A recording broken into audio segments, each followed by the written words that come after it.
You know, it's going to be one of those games where we have to be on our technique, because this is a group that can hurt you in a hurry. I know they added a little bit to the defensive line here early this week, and so we got a new face that we haven't seen on tape quite yet that we got to account for. But be a good challenge here for our offense as we're looking to find our footing.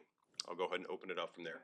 You volunteered on Monday that there were some things on tape offensively away from the ball that displeased you. What were some of the specifics of the things Yeah, that? there were things all over the tape on all three phases that we're looking to clean up, and I thought as a whole that team they played a little bit harder than us, and that's a reflection of me as a coach. That's a reflection of our coaching staff, and it's a reflection of our players too.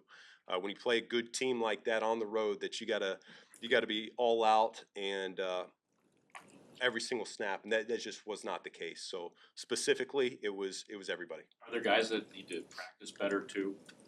I think our practice habits are yet to reflect the championship caliber team.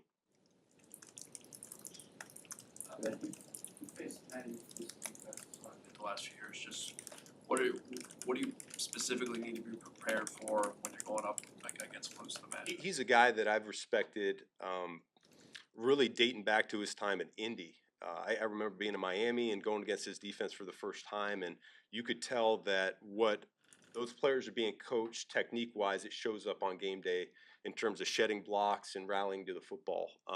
That carried over here for the 3 seasons, and I mean, make no mistake about it. It was one of the more challenging defenses that we faced when I was in Detroit. Would struggle to run the ball at times. Really good red zone defense, and so like I said, we got to be on our stuff here this week to know who we have schematically, but also we got to play with good pad level. We got to play with good finish, and we got to combat their swarm to the football mentality with population of the ball ourselves. How do you have to, I guess, call it for your game plan, how you're going to call a game when you know you're going against a defensive coordinator that knows Caleb intimately, his tendencies, all of the things that he did since he spent so much time with him? Yeah, well, we've got guys in the building that know how his mind works, and so we had some information on just schematically how he liked to approach my offense in general, and his feelings on Caleb. So I feel like we know what he knows, and we'll be just fine there. What's Dan doing that makes you feel like he's playing the best football of just about anybody? Man, when I see a quarterback utilize cadence the way that he does, and I know that's a little thing, but it's reflective of he's got total control of the field. He's looking to manipulate the defense. He's looking to control them.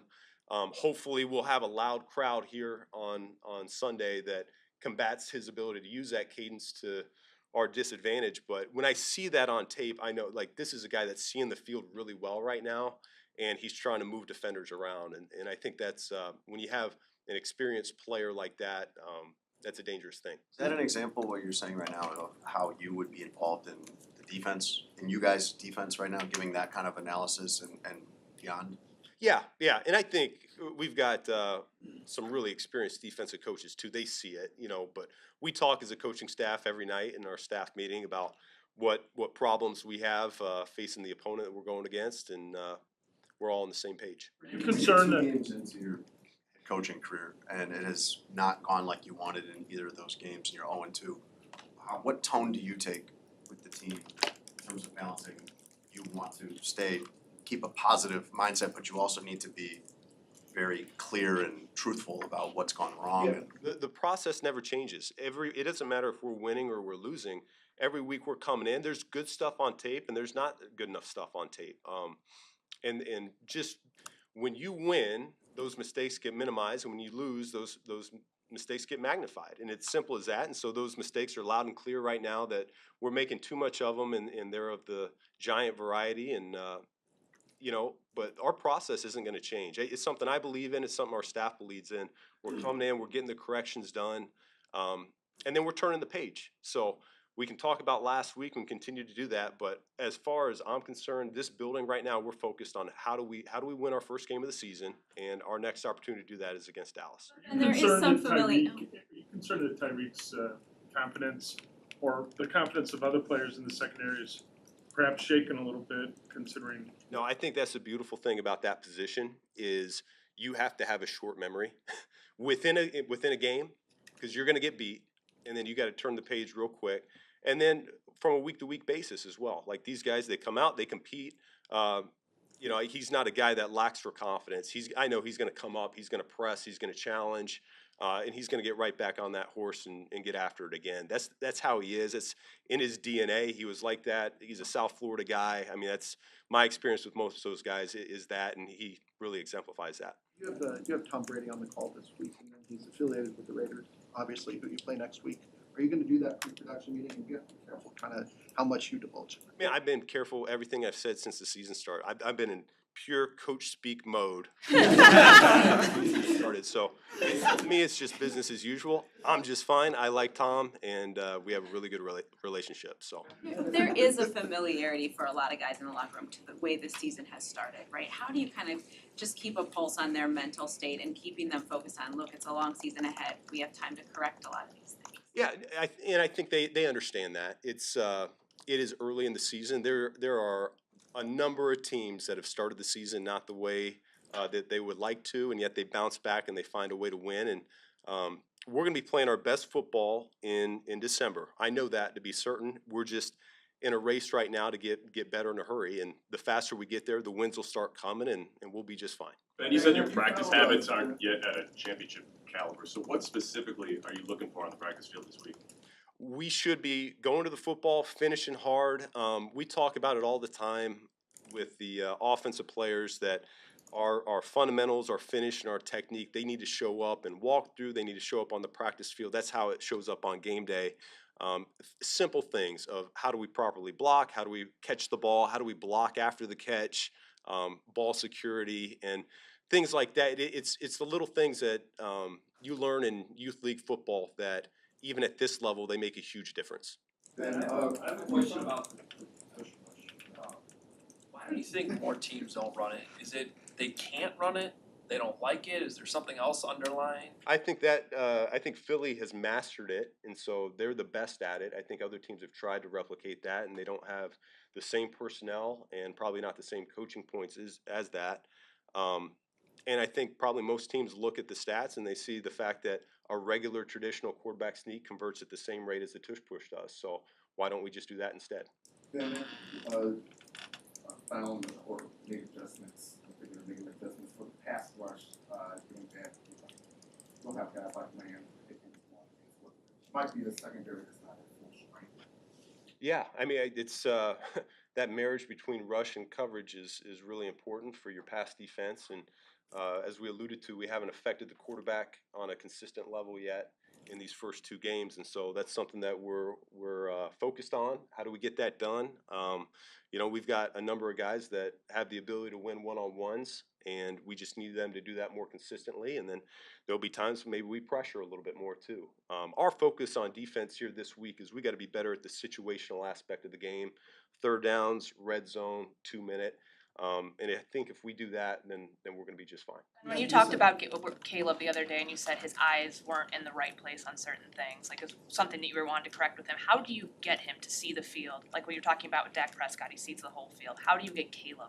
It's just reps. And I've been saying that springtime and in camp throughout. It's just some of these concepts might be the first time. Some of them, they might not be. He might have ran them a dozen times already since we started this thing. And so you just have to do it over and over and over again. And at some point, you worry less about what's my footwork, less about where do my eyes need to be, who am I keying, where do I need to set for this throw. And now you're looking to manipulate the defense a little bit more. How can I look one guy off to create a void to throw the ball into and things of that nature. And we talk about those things, but you gotta do it a lot, and you might fail a few times, and you learn from that, and you do it better the next time. And so we're in that process right now. And like I said, he took a big step from week 1 to week 2.